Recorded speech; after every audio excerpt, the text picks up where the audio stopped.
The reason why I talk about the heart and the head and that separation is because if you don't understand the power in the mind and in the heart real clear, you may struggle in the head. And hey, we all struggle in the head. But if it can't be separate and focused on as attention, exactly like the attention we put to the mind. We hear voices or we get signals and we communicate with the mind. But we don't communicate with the heart because we left the heart. We left the heart as a child.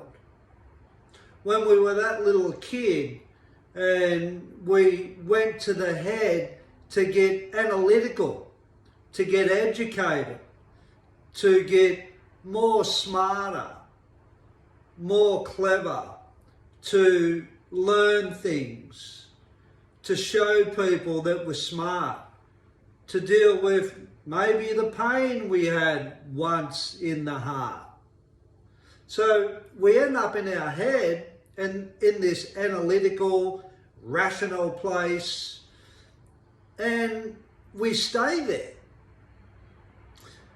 And in the head, we forget where we started. And if you can just cast back to being a child and how you was as a child and the freedom children have. When we're in the head, we have no freedom. We get stuck in the head. And being stuck in the head is struggle town. It's hard. It's uncertainty. You don't get the right messages at time in the head.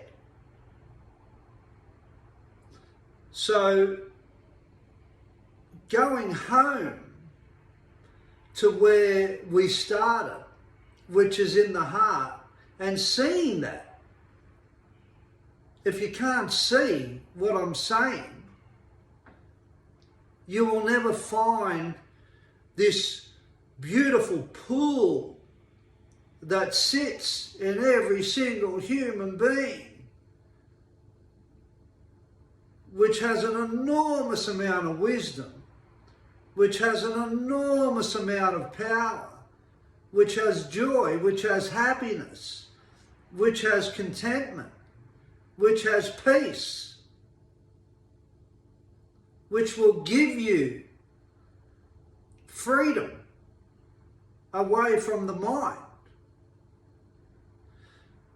If you can't understand the value of going to the heart and be that meditation, getting quiet, whatever takes you back to that place,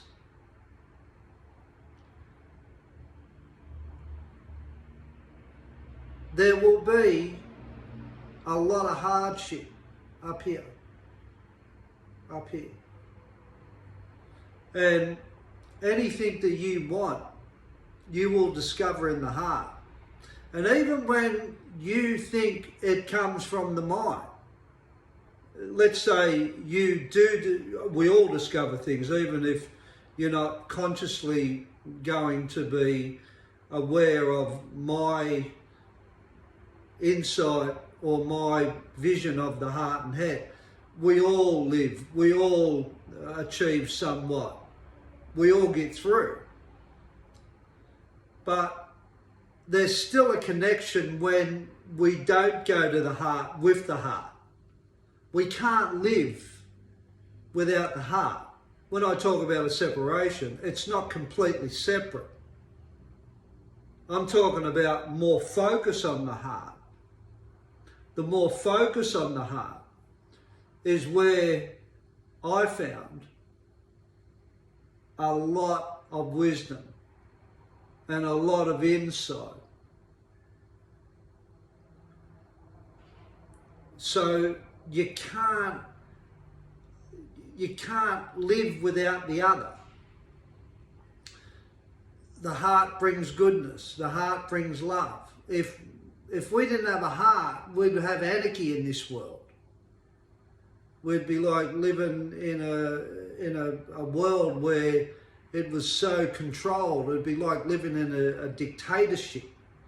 It'd be like, you know, Russia or North Korea, where their leaders, they're not in the heart. They're just there for what they can get. So we're all in the heart. You can't escape the connection. But if you can focus more on the heart and get relaxed, you will find things. And not straight away. As I said, as children, we leave the heart and go to the head. So it's going to take time to discover the heart. It's going to take time to go from here back to here. Exactly how it took time when we were a child to go from here to here. It takes effort, it takes time, and it takes application, and it takes a commitment.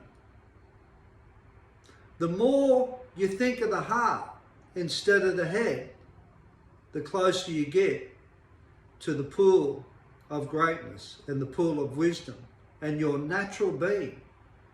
And answers will come to you that you have been seeking for a long time. You will get what you need in the heart. So I hope that just clears up the heart thing a little bit more, and you know, where we started, how we got to the head, getting back to the heart. We live in both places all the time. But if you want to discover more about yourself, focus on the heart. You take care now and have a great day, eh?